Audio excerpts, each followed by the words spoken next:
Hello there, gentlemen. Hi. I am Mason Sansania here from Young Entertainment Mag. Could you just take a moment to talk to our readers and viewers and tell them who you are? I'm R.L. Stine. I am Seth Grahame-Smith. Awesome. Wow. No, oh no, I just never did I expect that I'd be taken to a moment where I'd be talking to R.L. Stine. Really cool. Well, I guess that's a compliment. Thank I know how you feel. much. Yeah. Thank you. All right. So, what did you set out? Did you set out with a goal for this series in particular? What did you want viewers to take away from it? Well, I mean, the goal is to scare and entertain them. I mean, that's really the number one goal is to make a show where, you know, preteens and teens and families can all watch this together and be scared and be swept up in a really entertaining story, and do something new in the R.L. Stine universe.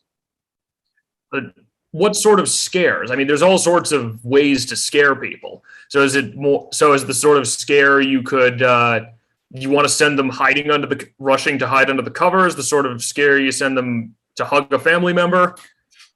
We're not out to traumatize anybody. No, we want them to have some chills, a few chills. Maybe the hairs stand up on the back of their necks. That's a good reaction. That's such a great thing. And some laughs. And Exactly. laughs. I think horror is funny. Oh, horror is funny. As in, could you elaborate on that just a little bit? Well, I don't know. I always say there's something missing in my brain because I don't get scared by horror. I'm a big Stephen King fan. I read the novels. They make me laugh. Or I go to a horror movie, you know, the shark comes up and he's chewing on the teenager. I'm the one in the theater who's laughing, not screaming. I think there's a very close connection between humor and horror. It's that same visceral reaction in each case. And horror just makes me laugh. So would you say that this series, at least in part, is also for people who find the line between horror and humor more blurred than some other people do? Sure. I mean, you know, I think that everything that I've ever worked on as a writer anyway has had at least a degree of humor to it, if not a lot of humor. And, you know, I don't know, I guess my way of saying humor and horror are related is just I don't really know how to do one without the other. You know, I don't know how to do horror without letting the audience take a breath or you know, having some kind of humorous element to it. It just makes it more fun for me anyway when we're working on it. But you need that pause too. You can't just have horror, horror, horror, horror. So a lot of people make that mistake. There has to be normal life in between, something amusing in between, then the scare. Otherwise, it doesn't work. I'm somewhat curious then. What would you say is a moment for each of you that could be from a movie, could be from a book, could be from anything that you find really funny that you would think most other people would find just terrifying, if you can think of something? I mean, I think that, you know, once you start getting into the Friday the 13th and Nightmare sequels, right? Anything probably post 2 going into 6, 7, 8, like, you know, I think they're leaning into the horror, the humor of those things. You know, I always got a big smile. And again, maybe there's something wrong with me too. But, you know, when Jason or Freddy would, you know, kill someone in this ridiculous, elaborate way, I just thought it was hysterical, you know. And, yeah, it's funny. That's true. But the kind of horror films I like are the ones that are witty, clever. You know, not just splatter films. Some of Joss Whedon's stuff, Cabin in the Woods, I think is really good because it's not anything you expect it's going to be. Scream, the original Scream film, it's a very funny movie. I can certainly agree with that. So, what was it like working with and getting to know the cast? Well, I mean, it's interesting. A thing about this show is, the cast comes in, they shoot for a couple of weeks, and then a new cast comes in, and so it's you don't get very long with each cast. But what's great is like every one of these kids at the center of every one of these 8 episodes did such an amazing job of carrying the episode. I mean, we did not get a single dud, I guess, for lack of a better term, in the bunch. Every one of these lead kids in every one of these episodes did a phenomenal job. So the fun of it was just getting to see in a very compressed amount of time a bunch of really talented young actors come in and do their thing. Very cool. So it was very just so. Was it sort of rapid fire then? Like you said, you come in, shoot for a couple of weeks. Next cast comes in, shoot for a couple of weeks. Were there some lasting impressions amongst those? Yeah, I mean, I think the kids at the center of every one of these episodes, in their own way, made a lasting impression. Whether it was McKenna Grace or Lexi Underwood, or whether it was Cedric Joe, or I mean,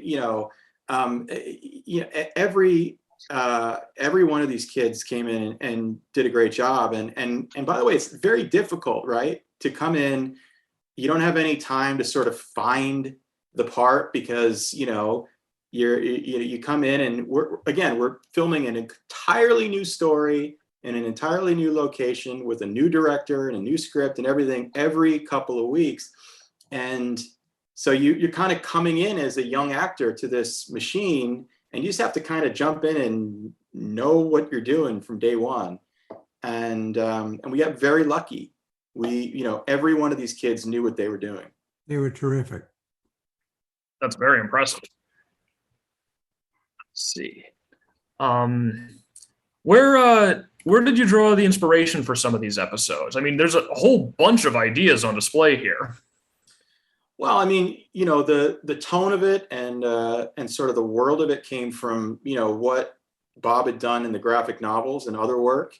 And as for the specific ideas, we just got a great bunch of very smart writers together and talked about what were the things that scared us all when we were that age, and sort of started from there. And then, you kind of take those ideas and go, oh, we all felt that, right? So there's something to that. And, and then it's not like you're playing a game of like connect the dots or anything, but like, you kind of know that you have witches or aliens or ghosts or, parallel universes and all these genre sort of conventions to play with. And then you just start to think of, well, what would that feel like in that world, right? And developed it from there. And really, like I said, the intention was be entertaining, be scary, be fun. And if you can also address an issue at the same time, great.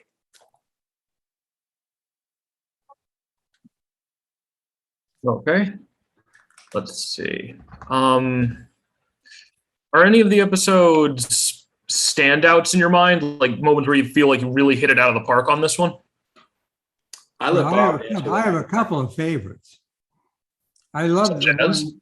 Yeah, I love the one. Witch, it's called. I love the makeup in that, and I love the whole wittiness of it again, because here you have this high school. One girl happens to be a witch. Witches actually exist. She has a witch family, and the writing is very clever and very funny. I just think it made me laugh a lot, that episode. Awesome. I heard a little bit about the makeup on that one. I can see why it would be a lot of fun. Mm-hmm. Any others? Any others that stick out? I'm too close to them, and I can't pick favorites or people get mad at me. But Fair enough. But I honestly, I could sit here and make a case for any one of them to you if I had to. Out of all the episodes, are there any that I know I just asked like any that you feel were smash hits, but are there any that you feel particularly close to? You mentioned that everybody sat down, talked about childhood fears, thing that seemed strange in childhood. Are there any that you relate to particularly, like that you remember also being freaked out by as a child at that age? I mean, the one that I most closely relate to, actually started as a nightmare I had when I was a kindergartner, and that was the being left behind in a dark theater. Which episode is this? I'm sorry to interrupt. That's called We've Got Spirits. That was the ghost yes, episode in the theater, and that was a real nightmare. That's the first nightmare I can ever remember. I was 5 years old, and I remember being really disturbed by it. And the nightmare was that I was on a field trip to a theater, which I guess must have been a real field trip that I had taken, and the class left without me, and they locked the doors, and I was all alone in a dark theater, and that was it. There were no, ghosts or anything like that, but we added all that. But that was my contribution to, this is something specifically that I remember being a very specific fear. And of course, what we turned it into was not really just about being alone. It was about, how you feel when a friendship ends when you're that age, and which I thought turned out very well. I love that episode too, because they filmed it in the old Fox Theater downtown Atlanta, which is a beautiful old movie palace from the 20s, I think. Just an amazing building. And it was great to see it again. Mr. Stein, what about you? Any you've written stories about children in frightening situations for years. Any in particular? Yeah, I write a lot of bully stories. You always have to have bullies, the playground bully, the town bully. And this one episode has maybe the most amazing bully ever filmed. The guy is just atrocious. He's incredible. Which one is that? What's it called, Seth? It's called Standing Up for Yourself. Standing Up for Yourself. Yeah, he's an incredible bully. Awesome. Well, not awesome per se, but for a bully of that magnitude, definitely awesome. Yes. So what are some monsters? We don't have a lot of time left, but what are some monsters that you didn't get to make episodes of this time around, but what are some spooky ideas that are still on the shelf? I mean, there's too many to count, to be honest with you. I mean, Bob's been writing Goosebumps books for 30 years now, and he still manages to find new ideas. It's an endless supply of horror. All right.